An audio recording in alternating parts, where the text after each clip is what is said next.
It all began with a note. Debbie sat in the staff room on a plastic stool, her back against the cold wall. In her hand she held a white napkin. The hastily scrawled lines in a child's handwriting were etched into her memory. "My name is Alice. Alice Littman. Please help me. I'm in danger." The excessive exclamation marks made the message scream for attention. It was a cry for help. Debbie immediately knew who had left the note. That very girl. She was hard to miss. Thin, pale and beautiful, with long chocolate-coloured hair tied in a low ponytail and big brown eyes. She was about 12. Debbie had noticed her the moment she entered the cafe accompanied by her parents. They arrived late, almost at closing time. Alice's parents were obviously well off, which Debbie could tell not only from their appearance but their demeanour. The man exuded an air of superiority and arrogance, while his wife looked down on others with contempt. They were the kind of wealthy people who always seemed dissatisfied with the service or the food quality.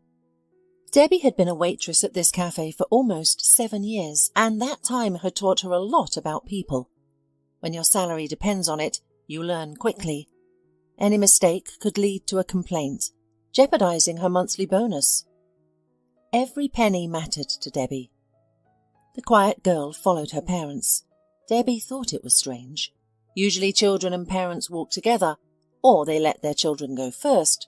After all, this is a family cafe. The woman had seen many families, and here the daughter walked behind her parents, silent, indifferent, like a shadow. Once the family settled at a table in the centre of the room, Debbie approached to offer the menu. The father acknowledged her without making eye contact. Respecting their space, Debbie stepped back, knowing they would call her when ready to order. As closing time was nearing, she had numerous tasks left, including wiping down the bar and restocking the shelves. However, her attention was drawn to the new customers. The woman immediately noticed that the girl was dressed a little too strangely. Despite the summer heat of July, the girl was dressed as if it were fall, wearing long, dark, baggy pants, sneakers, and a long-sleeved T-shirt. Could it be a fashion trend with teenagers these days? No, it doesn't seem so, Debbie mused, having encountered countless adolescents.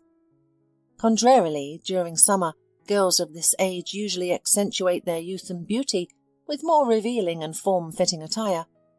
There are, of course, adherents of various subcultures, though Debbie wasn't particularly knowledgeable about them. But Alice didn't seem to belong to any of these groups either. Typically, nonconformist teenagers accessorize with symbolic trinkets, dye their hair vibrant colours, and apply bold makeup. Debbie was open-minded about such expressions, thinking youth is the best time to experiment with one's appearance. However, Alice seemed to resemble a nun more than a teenager. She wore closed black clothing, absent any makeup, and her gaze was blank, mostly directed downwards. Alice lacked the usual youthful energy, cheerfulness and curiosity. Debbie wondered if the girl was ill. She had encountered children with special needs before. The father of the family ordered coffee for himself and his wife, a milkshake for their daughter, and pancakes with fruit fillings for the whole family. They ate dinner quickly.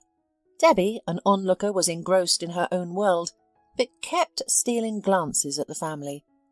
She was particularly interested in the girl, who ate her pancakes without much enthusiasm. It appeared as though she was eating out of necessity rather than pleasure, her pale, pretty face devoid of any emotion. Her parents conversed and even smiled among themselves, but they never addressed their daughter, as if she didn't exist. Debbie slightly empathized with the girl. Her own father was the same, indifferent, cold, and disinterested in his only daughter's life. However, Debbie's mother made up for the lack of attention from him. She would listen to Debbie, comfort her, and shower her with love when needed. Despite her demanding work schedule, Debbie's mother always knew when her daughter needed support. Debbie, in her 40s, struggled to accept her passing. Her father, who lives in another city with a new family, has always been distant and is now completely out of touch. It felt as if they weren't related. Debbie didn't have any regret, likely because she never had a close relationship with her father. In this family that visited the cafe before closing time, both parents were cold and distant towards their daughter. During dinner, the father only acknowledged his daughter when she accidentally knocked his coffee cup, spilling a few drops. The girl recoiled, anticipating punishment, a fear evident in her tense, slender shoulders.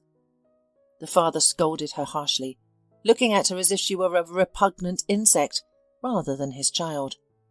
The mother chided. "There you go, ruining everything again, clumsy girl." Rude parents, what can I say? You can't choose your mother and father. You're simply dealt a hand and must learn to live with it. It can be worse. Orphanages are full of children, with countless street children wandering aimlessly. Similarly, marginalised families exist where young ones endure hardships. This girl, at least, does not starve or wear rags, Debbie thought. After their meal, the family exited the cafe in the same order they had arrived, parents leading, with their daughter following like a pale shadow. Debbie shut the door behind them. The cafe was now closed. It was a family establishment, not a night bar.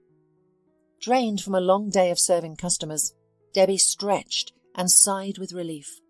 All that was left to do was tidy up, sweep, pick up any litter, and then she could head home.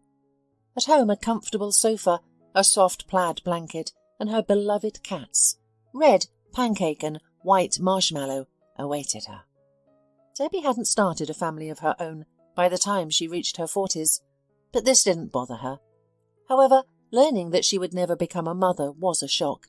She had loved children from a young age and had often fantasized about having several of her own, even pre-selecting their names. Despite this blow, Debbie found other joys in life.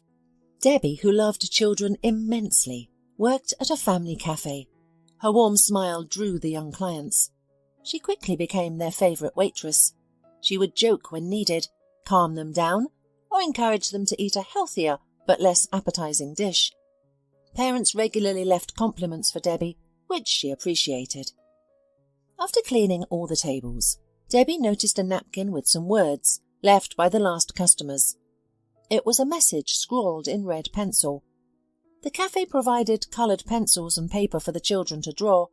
However, this girl had chosen to use a napkin, which could easily be hidden under the spice rack. Debbie read the alarming text and shivered. The girl wasn't ill. She was in danger and needed help. From the start, Debbie had sensed something unusual about her. One idea came to mind, contacting the police. But something told Debbie her report might not be taken seriously. She wasn't one to cause a scene or insist on having her way, even though, at 40, it might be time to learn. Debbie wasn't scared of being ridiculed by the police. She was more concerned about what would happen if they didn't believe her. She couldn't abandon the child. Debbie knew she couldn't live peacefully if she didn't find Alice. She would always think about the girl's vacant gaze and her frail figure. How could she live knowing a child was suffering somewhere, a child who had sought her help? Debbie quickly finished her business at the cafe, hailed a cab, and went to the police station. However, as she had anticipated, they did not take her seriously. "She's just messing with you," the investigator said, grinning wearily. "I have a daughter the same age. She's always concocting stories from watching soap operas." "You don't understand," Debbie protested. The girl didn't appear to be joking. She looked terrified. "Well, she's a good actress then," the uniformed man retorted, clearly eager to dismiss the bothersome visitor. "Still, you should take a statement and investigate her family." "On what grounds?" he challenged.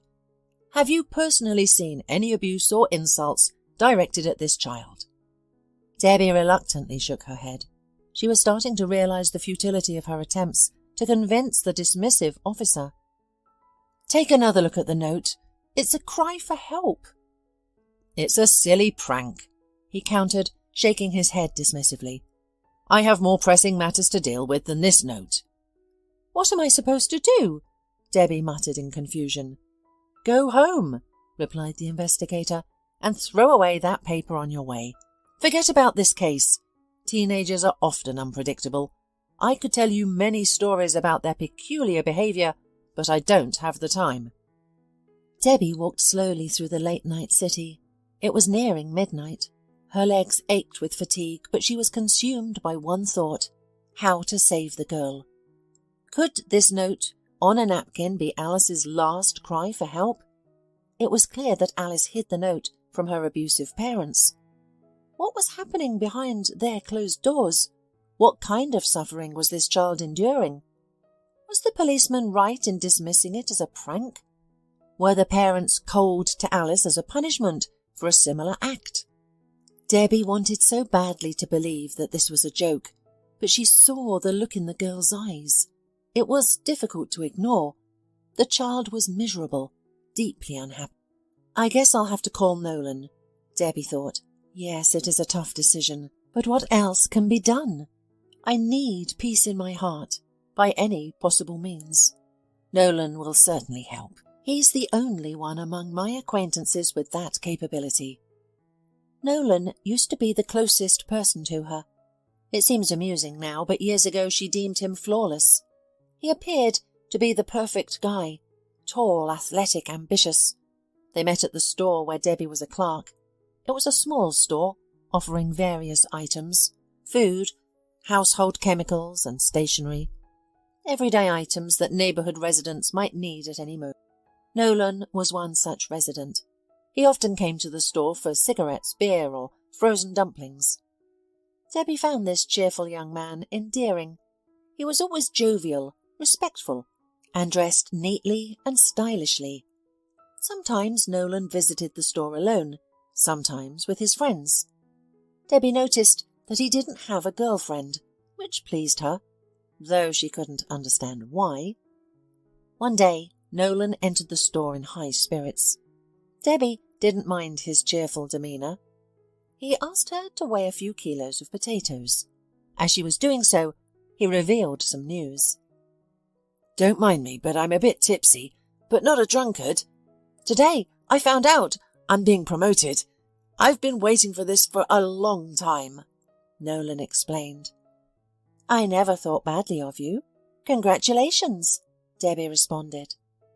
"Ever since I was a kid, I've dreamed of working for the police, catching criminals and the like. Everyone told me it wouldn't work out due to my health and my father's history. He spent his life in prison. I barely knew him. Despite this, I graduated from police school, worked at a precinct for a couple of years in a low position, and today they handed me the order and gave me my rank." There were no other customers in the store, so Debbie listened to Nolan without rush. She found it pleasant to converse with him, and interesting to learn about his personal life. Nolan had a dream, and it had finally come true. It's wonderful when dreams come true. If you want something bad enough, it always happens. Debbie smiled. "And you?" Nolan asked, peering intently into the young saleswoman's eyes. Debbie's heart fluttered, goosebumps spreading down her spine. "Do you also dream of something?" Debbie felt a rush of confusion. Yes, she had a cherished dream, but to reveal it to a tipsy Nolan felt too personal. Debbie lived alone. Her father had moved to another city, starting a new family. Her mother was no longer around, having suffered a sudden heart attack at work. At that time, Debbie was studying to be a history teacher. She loved children and had a knack for connecting with them. It was her mother's advice that led her to pursue a career in teaching. "You are born to be a teacher," her mother often said. "Someone like you should definitely work in a school." Debbie nodded in agreement. Her mother was right. After her father left, Debbie struggled. Money was scarce. Her mother had to support her daughter on her own. Debbie's father had faithfully paid child support until his daughter turned 18, then all assistance ceased. Debbie felt for her mother and tried to help wherever she could. She even considered dropping out of college to work. However, her mother insisted. "Don't even think about it. We'll manage. How much longer do you have left in school? Finish your degree, become a teacher, a respected person. You won't have to toil and ruin your health like I did. Debbie decided to become not just a teacher, but the best teacher, and repay her mother for all her efforts. Sadly, her mother passed away during Debbie's 3rd year of study. Debbie suddenly found herself alone in the world. She had to leave college to support herself and took a job as a clerk in a local store. Thoughts of lost opportunities, an education, a career as a teacher, all faded against the backdrop of the grief that had befallen Debbie. The wedding was modest, without the typical feast in a cafe or a crowd of guests. Debbie simply had no one to invite, and Nolan didn't desire a lavish celebration. However, his mother organised a small celebration for the couple.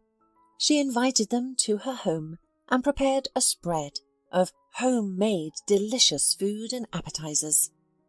The celebration was a close-knit family affair, attended by the newlyweds, Nolan's brothers with their families, and Nolan's mother. Everyone expressed their wishes for the couple to have children as soon as possible, and as many as they could. Nolan and Debbie, who had already discussed the topic, also yearned to become parents. "We will definitely have a son," Nolan dreamt. "I will be a real father to him and spend all my time with him. We'll be best friends." Debbie smiled softly. She understood Nolan's deep yearning for a son. He wanted to provide everything he never had, especially a caring and attentive father. This desire warmed Debbie's heart, as she also dreamt of having children. However, the much-anticipated pregnancy did not occur. Initially, they didn't worry about that, attributing it to their busy work schedules and their efforts in setting up their home. But as years passed without any sign of an heir, Debbie began to panic. She resisted seeing a doctor, fearing a serious diagnosis.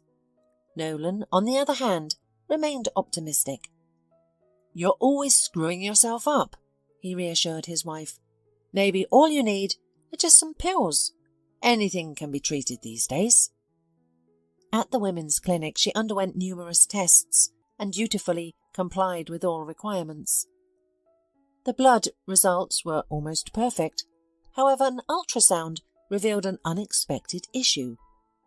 Debbie had a congenital anomaly of the pelvic organs. It didn't affect her daily life, but it prevented her from becoming a mother. "What should I do?" Debbie sobbed in the doctor's office.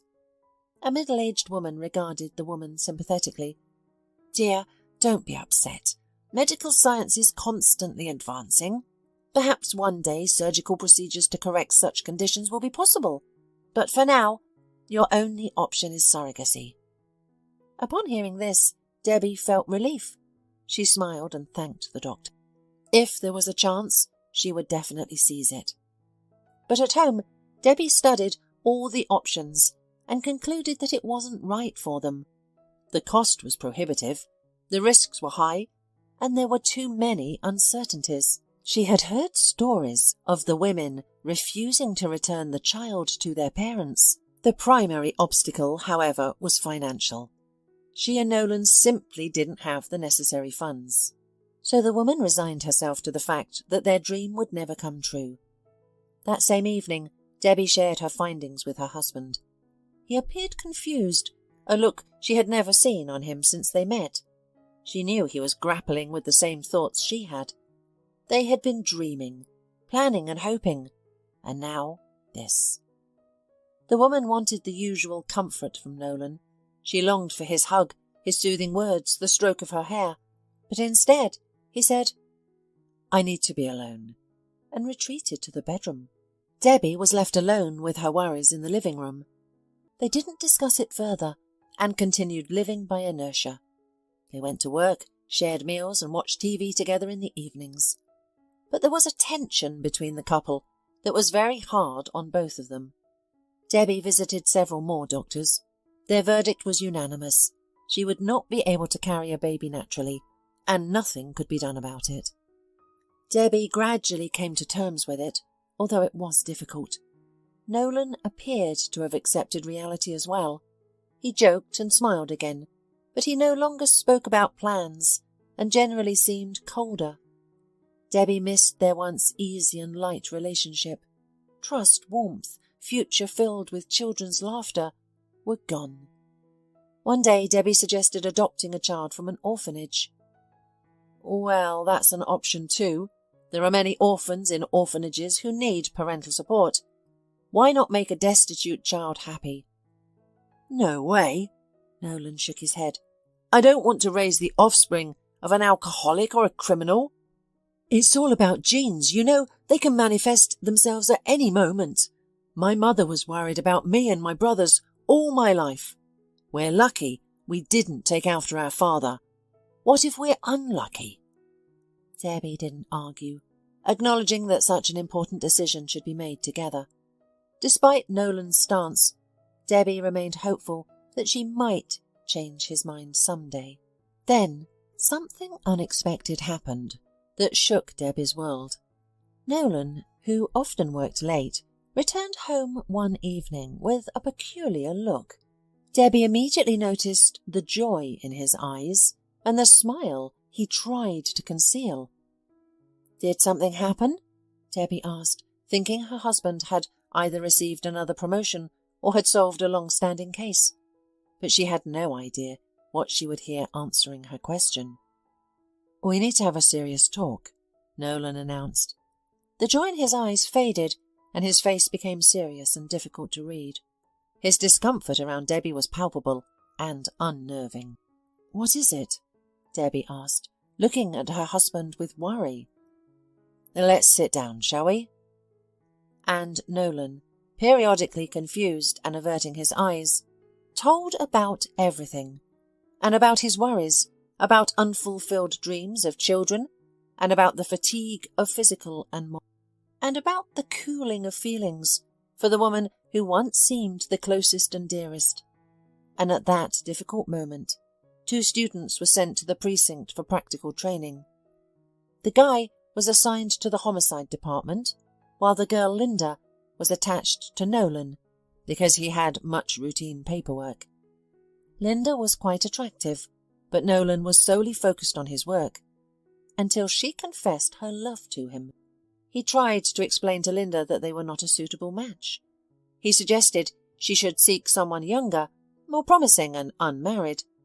But Linda was persistent, firmly pursuing her goal. Eventually, Nolan succumbed to her persistence. Debbie listened to her husband and felt her world crumble. She had trusted Nolan more than she had trusted herself. She had thought they were just going through a rough patch in their relationship, but he had... For months, I felt like I'm caught between 2 fires, Nolan confessed. He looked unhappy, as if he had been deceived and betrayed. Not that he had done it himself. Perhaps his conscience prevented him from expressing joy openly. Thank you for being honest, Debbie replied, striving to maintain a steady, calm voice. Why are you sharing this now? Have you made a decision? Debbie hoped for an apology, for him to admit his mistakes, express remorse, and seek forgiveness.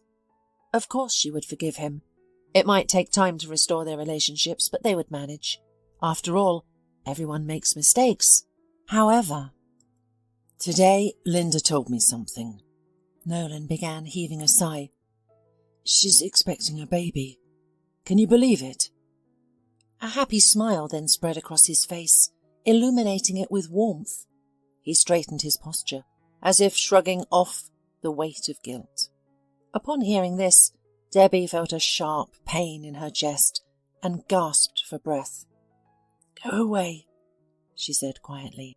What? Nolan didn't hear her. Get out of here!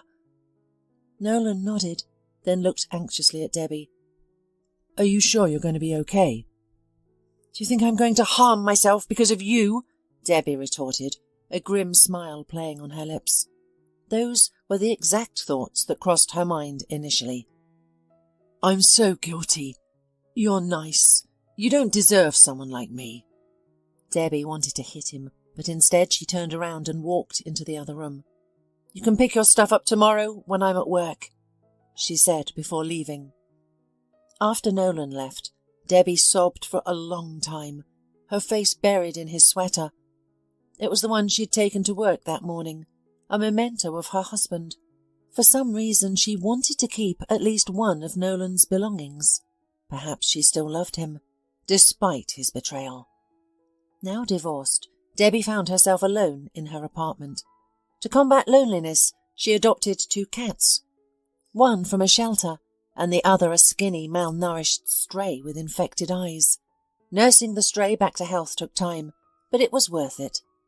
Debbie also left her job, unable to bear working at the store where she had met Nolan. The memories were too painful. Instead, she found work as a waitress at a family-friendly cafe, serving customers who came in to share stories, jokes, and order treats. The variety of faces, stories, and situations reminded her that she was not alone and provided a welcomed distraction. She dealt with little visitors who refused to eat, wouldn't sit still, and were just in a bad mood. Debbie had a way with children, always knowing what to say to brighten their day. Nolan, on the other hand, married Linda and bought a spacious apartment in a prestigious neighbourhood with a mortgage. Soon he became a father to a long-awaited, much-desired son. He was a devoted father who kept his promises. Debbie occasionally ran into her ex-husband with his son at various places, an amusement park, a shopping centre. Nolan, leading his son by the hand, radiated happiness and pride. Fatherhood suited him well. Debbie avoided running into her ex-husband, steering clear whenever she spotted him from a distance. The encounters were too painful, too awkward. After the divorce, Nolan offered his support, should she ever need it. The woman nodded in response, knowing she would never reach out to him. She didn't want his help, born out of guilt or pity. But now the only person who could help her was Nolan. His profession in the police force made him the best person to turn to for her current predicament. Debbie decided to wait until morning. It was late and she didn't want to disturb Nolan. As dawn broke, she gathered her courage and dialed her ex-husband's number. "Hello, Nolan," she began, her voice trembling as she heard her once beloved's voice. "I think I finally need your help." "Sure, come over. I'm at work now. I'll ask them to let you in to see me." Nolan had changed, slightly for the better. His hair had started to grey and his eyes had acquired a peaceful look. "Hi," he smiled at Debbie, rising from his chair. His charming, wide smile once gave Debbie shivers. Now she found it pleasing to see Nolan like this, smiling and friendly. There was no awkwardness, tension, anger, or resentment. Their meeting had started quite differently than Debbie had imagined, as if 2 friends had accidentally bumped into each other after a long separation. Initially they chatted about life. Nolan had become a father to 2 children, and recently a daughter had been added to his family. Debbie was sincerely happy for her ex-husband. It was precisely what he had always wanted. "So what happened to you?" Nolan's eyes suddenly turned serious and attentive. "You need my help, don't you?" Debbie nodded and relayed the previous day's events to Nolan. She also showed him the note left by the girl, which she now kept accurately in her purse as a reminder that all that had transpired was not a dream. Nolan scrutinized the hastily scribbled pencil letters. "Most likely this child is being bullied by her parents. If they are her parents at all, and not kidnappers. I'll pull the security tapes right now and find out who these people are. We'll get to the bottom of this." "Thank you." Debbie sincerely thanked Nolan. His support and understanding comforted her, making her regret her initial fear of approaching her ex-spouse. Nolan called after 24 hours. "Well?" He went straight to the point. "We found out who these people are. It's the Littmans. They run a small dairy plant, but their products are sold around the city, and they're considered excellent." Ray Littman was a wealthy citizen, especially by their city's standards. He was a respected man who regularly made charitable contributions and participated in campaigns to help the poor. He was an entrepreneur who successfully managed his factory while paying great attention to the quality of his dairy products. Furthermore, he was a frequent topic in the local press and an exemplary family man. Ray Littman preferred to keep his family private, explaining that he didn't want any of his household to suffer from excessive attention. But of course, Nolan found out all about it. The wife, Kathleen, was a middle-aged woman who had survived a difficult marriage. The woman, originally from a poor family, was once classmates with Ray Littman, who harboured an unrequited love for her. Kathleen was the most popular girl in school, and Ray, who lacked both physical attractiveness and other merits, could only dream of her. As time passed, life sorted things out. Ray Littman, known for his academic diligence, natural ingenuity, and incredible persistence, established his own dairy business, becoming wealthy and renowned. Kathleen, the girl who once filled the future businessman's thoughts, gambled on her beauty and lost. After a string of romances and endless dates, she found herself alone with a newborn daughter. The baby's father disappeared without acknowledging his child or contributing to her upbringing. Kathleen raised her daughter alone.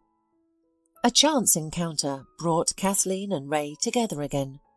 Whether the man's feelings reignited or never faded, he proposed to his former classmate. She accepted his proposal eagerly, like a lifeline. And so they formed a family. Ray, his school love, and her daughter Alice, who was just starting first grade. At first everything was fine, but as Alice entered pre-puberty, she developed a disease, which can occur sometimes. The girl was diagnosed with a psychiatric condition, pulled out of school, and started homeschooling. But she doesn't seem sick, Debbie objected. Sure, she was odd, but not ill. She was smart, insightful. Well, you're not a psychiatrist, Nolan retorted. I've seen a lot. Sometimes these things are completely invisible in people, until they have an attack of aggression or delusions. It's scary. I don't know. Your note is just a manifestation of her illness. Alice Littman is seriously ill. Look, her father is exemplary. They dress, feed, and take care of her. She regularly sees rehabilitologists. Littman does not skimp on this. She often travels with her parents. She's doing well. There's no reason to interfere with this family, legally speaking. So, I did the best I could. Thank you, Debbie thanked her ex-husband. She found it hard to believe the information he had shared. It all seemed like a beautiful facade, with unknown realities hidden behind it. Although Alice might be sick, it was clear that she was unhappy with her family and deeply afraid of her parents. Nolan, can you please give me their home address? She asked. Why do you need it? Nolan responded with caution. You're not planning to spy on them, are you? No, not at all. I just want to see the girl one more time. At least a glimpse to confirm that I've imagined it all. That haunted look in her eyes, the fear lurking beneath. This is strange, but fine, write it down. Please be careful and call me right away if there's any trouble. An hour later, Debbie found herself standing in front of the Littman mansion. She had the day off and decided to use her spare time to visit.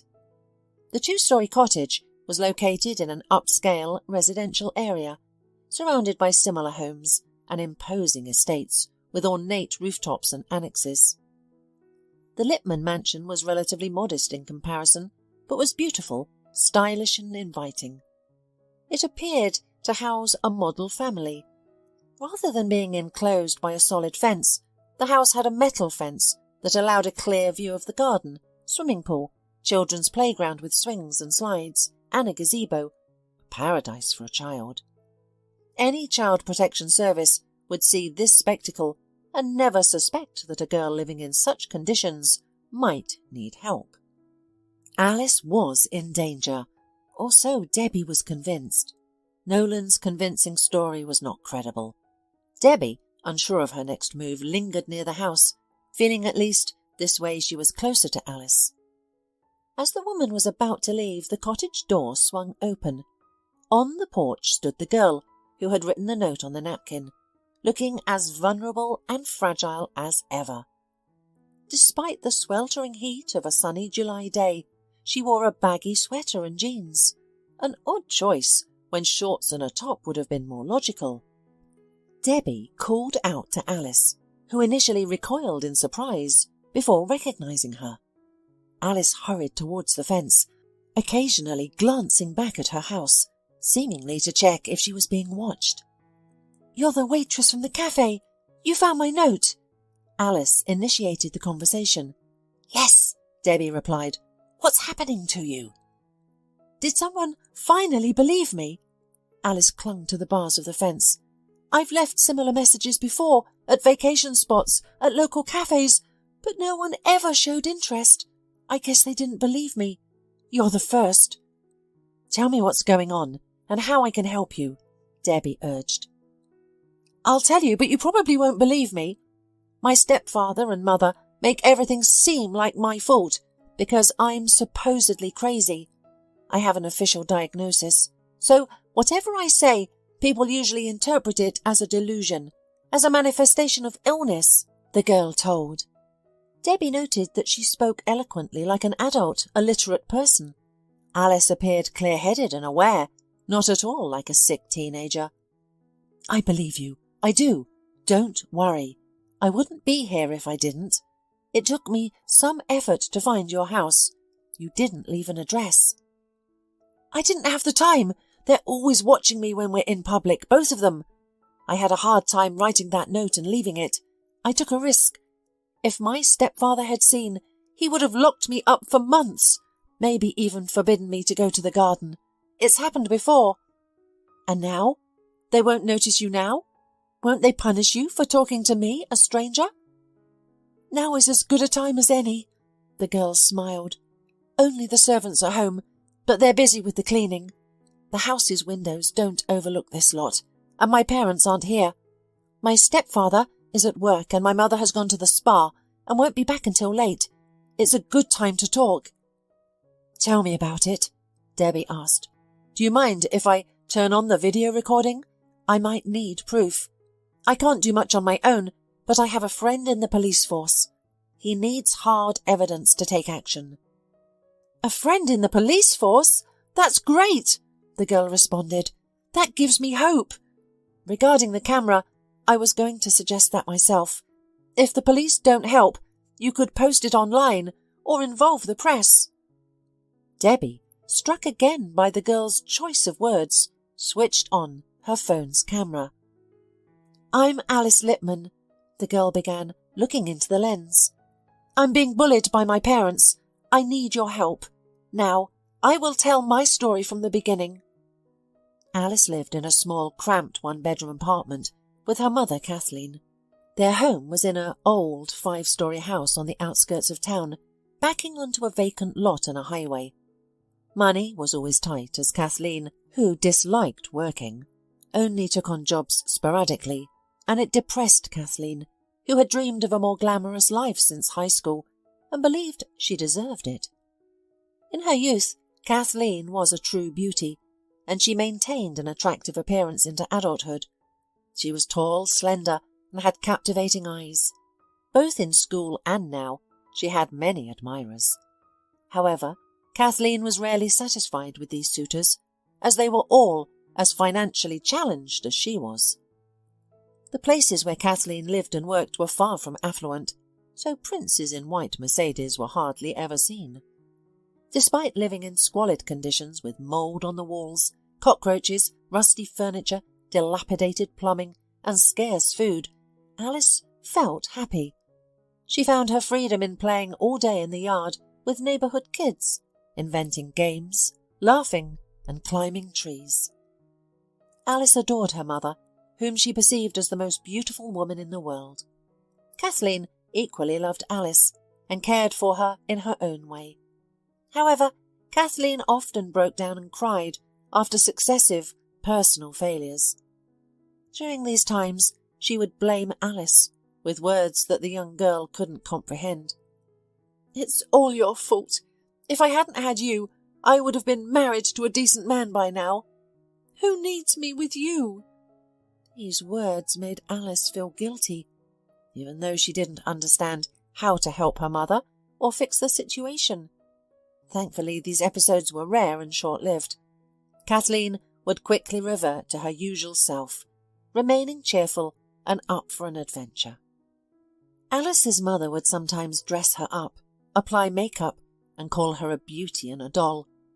The girl was delighted, happy that she could please her mother in some way. "As you grow up, you'll become beautiful.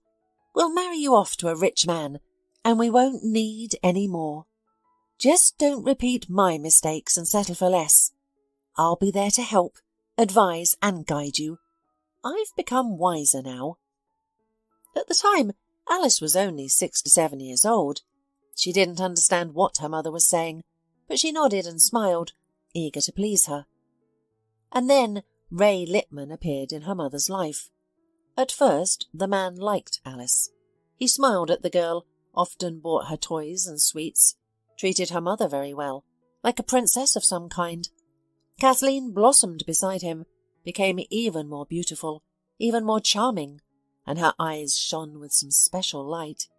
She looked at Ray with such adoration and such hope. It was later that Alice would realize that he was just pretending to be kind. "Ray and I are getting married," a joyful Kathleen told her daughter. "He proposed. Now he will be your father.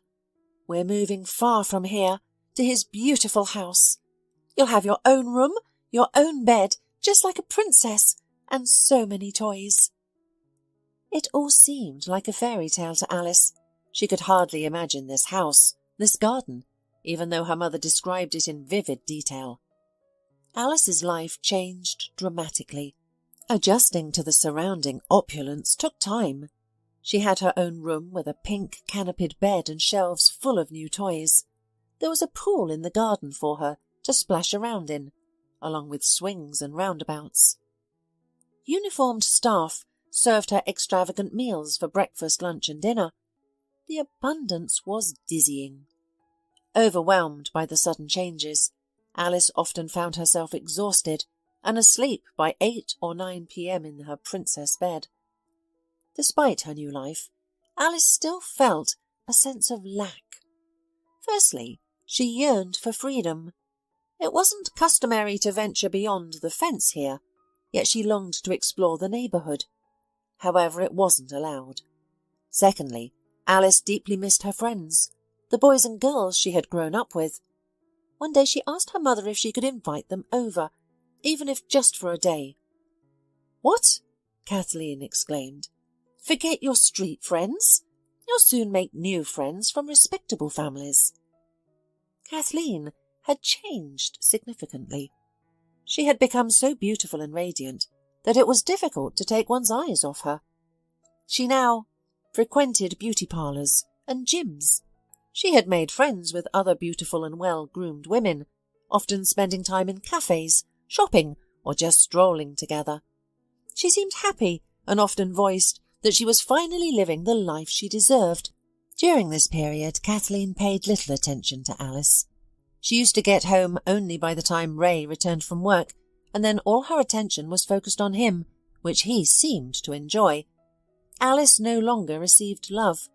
She was cared for by a nanny, who had a strict and slightly haughty demeanour. Although Alice was afraid of her, she obeyed her unconditionally. The nanny prepared Alice for school, teaching her letters and numbers, and having her practice writing in her copybooks. Then Alice was enrolled in a prestigious, albeit expensive, school. The students spent their entire day within the institution's walls, attending lessons, resting, and participating in extra classes. Alice quickly befriended her classmates. Initially they seemed strange to her, too quiet and too boring, unlike her friends from the yard, whom she missed terribly. She was surprised that these children were unfamiliar with basic games, like tag and trick-filled hide-and-seek. After teaching them, Alice's new friends were utterly delighted. From then on, she became a sort of leader, always coming up with fun activities that her friends eagerly participated in. However, Alice's excessive initiative often got her into trouble with teachers and educators. They preferred dealing with calm, obedient children and offered board games or sculpting classes between lessons. But they had already gotten a taste for a very different kind of entertainment. They were just kids. During one game of dodgeball that started in the school corridor, a boy accidentally broke a glass cabinet filled with the school students' awards with his ball. Shards flew everywhere, one injuring a girl. The injury was not serious, but it took a while to stop the bleeding in the infirmary. A massive scandal broke out. The parents of an injured student were angry. They couldn't believe the administration at such a prestigious and expensive school could fail to ensure their children's safety. The principal berated Alice in his office. He accused Alice of being a bad influence on the other children and called her a savage.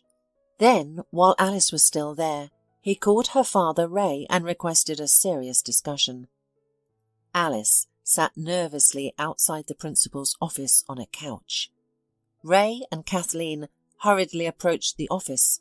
Seeing them, Alice initially felt a surge of relief. They were her family after all, but Ray gave her such an icy stare that it made her even more frightened. Kathleen, her mother, didn't even look at Alice. She appeared pale, anxious and guilty. Alice couldn't hear what the adults were discussing. The ride home was silent, with her mother occasionally glaring at her with a mixture of irritation and disappointment. Alice felt as if she wanted to disappear. At home, Ray struck the girl. It was the first instance, but not the last. He brutally lashed out at Alice with a belt, targeting her arms and legs. The strikes left red welts on her skin, but that didn't deter him. "You're ungrateful, wild brat!" Ray Littman exclaimed. "I've had to endure so much criticism because of you. You're a spoiled, disobedient child. But don't worry, I'll discipline you. There's no room for savages in my house." The experience was painful, distressing and frightful. Ray firmly held Alice as she squirmed, but she couldn't evade the blows. The intense pain blurred her vision. Alice's mother stood by, making no attempt to defend her daughter. Instead, when the ordeal was over, she comforted Ray, not her beaten child. The following day, Alice didn't attend school due to a fever. The weekend that followed gave her time to recover. Neither her mother nor Ray showed any sympathy. They barely communicated with Alice, which was also part of the punishment. On Monday, Alice went to school in pants and a long-sleeved blouse for the first time, both of which concealed the bruises. It was then that Alice realised Ray despised her. As for her mother, though she loved Alice, her attachment to the comfortable lifestyle provided by her husband meant she would always side with Ray. Meanwhile, the man no longer concealed his disdain for his stepdaughter, and Alice became a frequent target for his rage, with any minor infraction serving as an excuse. A poor grade, a teacher's remark, a broken plate, or a dishevelled appearance. Sometimes Ray didn't even need a reason. It used to happen that he came home in a turmoil mood, and then the hated Alice came into view. "He must be insane," the girl stated, looking directly into the camera. "I believe he enjoys hitting me. His eyes actually light up with joy. It's terrifying. I fear that he might cross a line and end my life one day." Alice's mother witnessed all this, but never attempted to safeguard her daughter. After each incident, Kathleen would console Alice. "He's doing this for your own good. He's afraid you'll become unruly. This is just his way of parenting. All loving parents discipline their children for..."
their betterment. You should be grateful that Ray cares so much."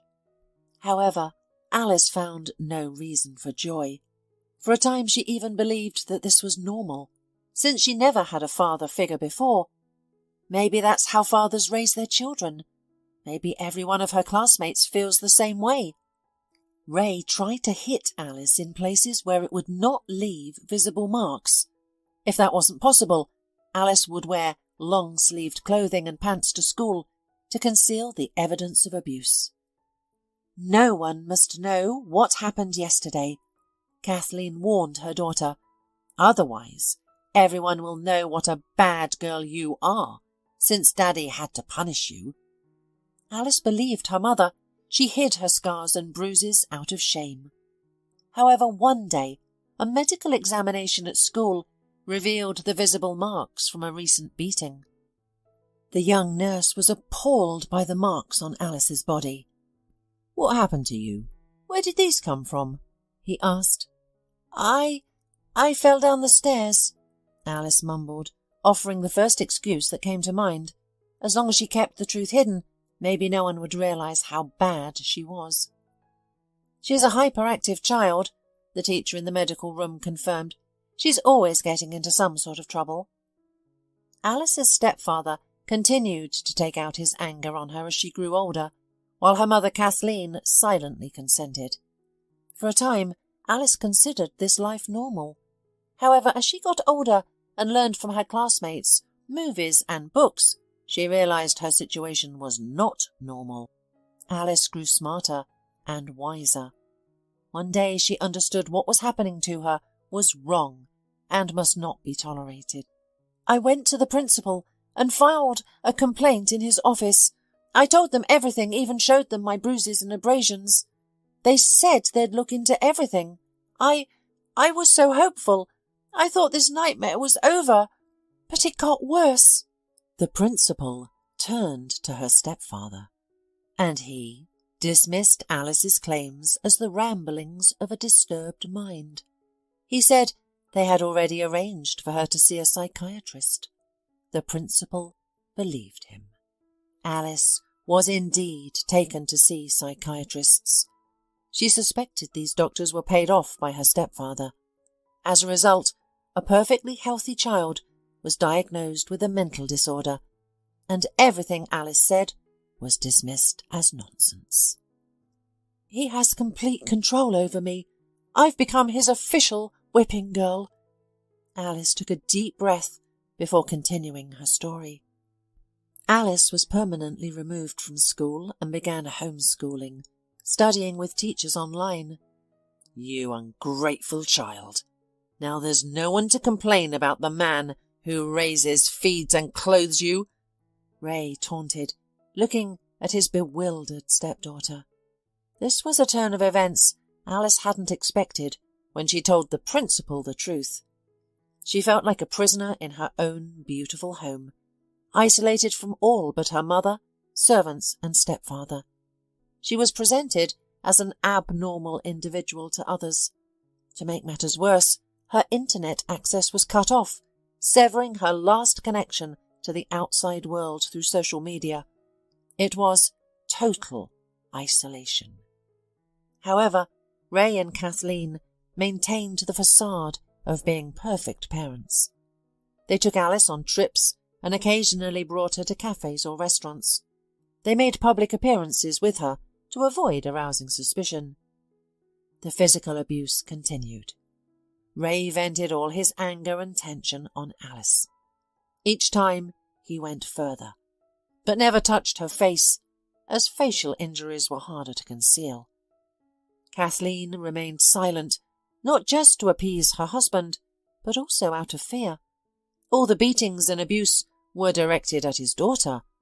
Who knows, perhaps if it were not for this lightning rod, she herself would have to pay for the beautiful, nourished life.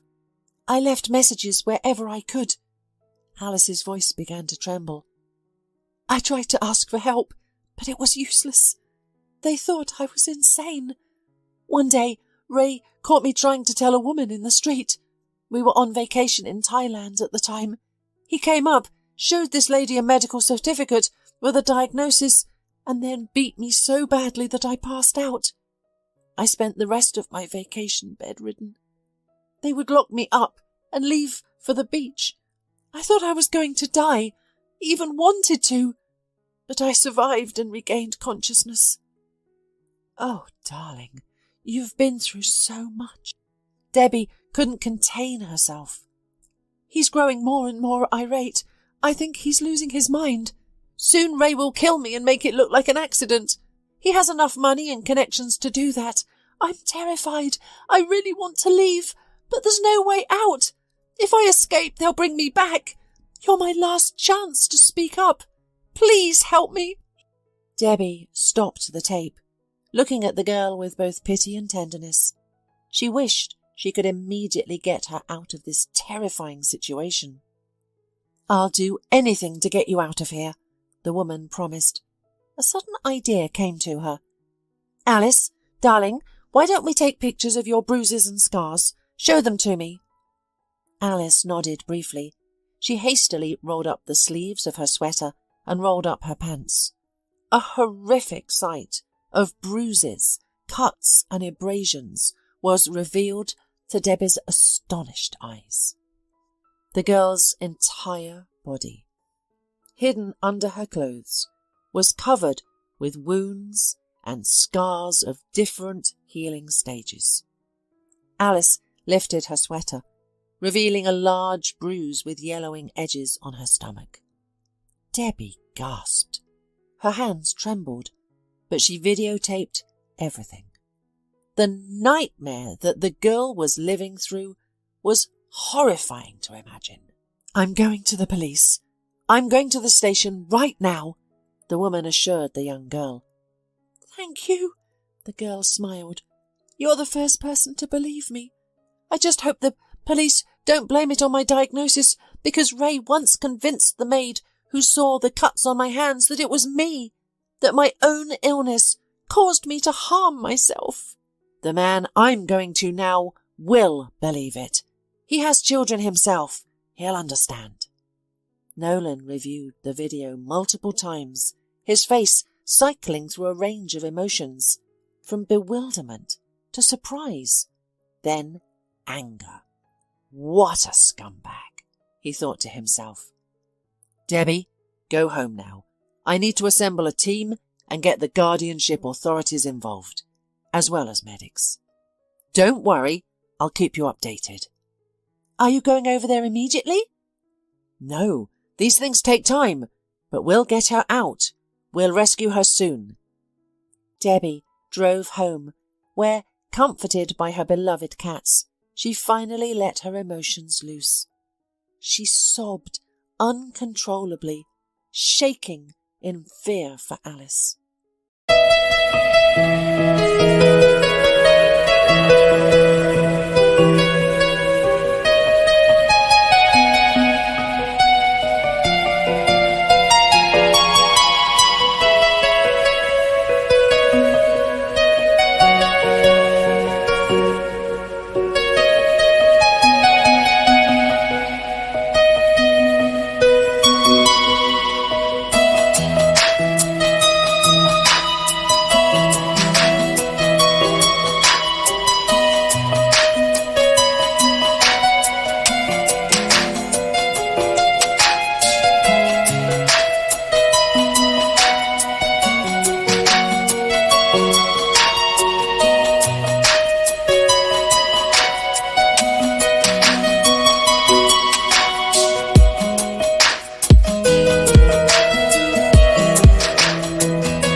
She couldn't comprehend Alice's mother's actions. How could anyone tolerate their child being treated so poorly? Catherine had been blessed with such a treasure, a beautiful, intelligent daughter, but she failed to appreciate this gift and behaved horribly. Fortunately, everything turned out well for Alice. Nolan later updated Debbie on how the events unfolded. He even visited her home to fill her in.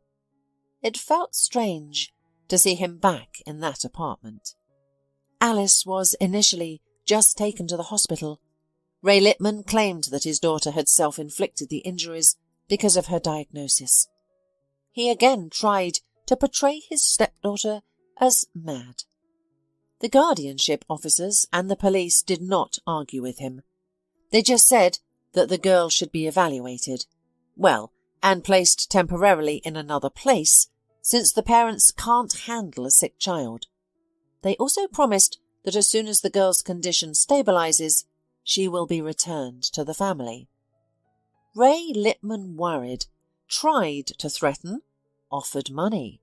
He realized how it would all end. The man knew perfectly well that his stepdaughter is absolutely normal, mentally healthy child. This fact was quickly confirmed at the hospital. Alice had no psychiatric diagnosis whatsoever. Examination of the wounds on the teenager's body showed that it was physically impossible for the girl to inflict such injuries on herself. So, someone else did it. Who? If we consider that Alice all the time was within the walls of the house, the answer was self-evident.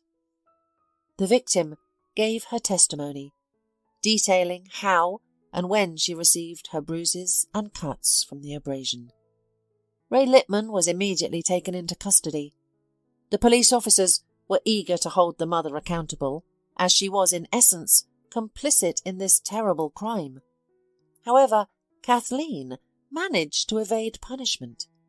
She claimed that she lived in constant fear of her husband and kept silent to avoid exacerbating the situation. While her claim might be partly true, Kathleen was merely a witness in this high-profile case. However, the guardianship authorities initiated the process to revoke her parental rights because of the danger Alice faced around her. She never once reported her spouse's actions or defended her daughter, which provided substantial grounds for this action. Alice was placed in an orphanage. Debbie, who often visited her, noted that the girl seemed quite content and satisfied with her life. "It's nice here. It's peaceful. I can study. I can communicate with other children, walk in the yard. We are taken on excursions. And most importantly, I don't have to be afraid. I don't have to be afraid that Ray, who came from work angry and upset about something, will drag me out of bed and beat me up.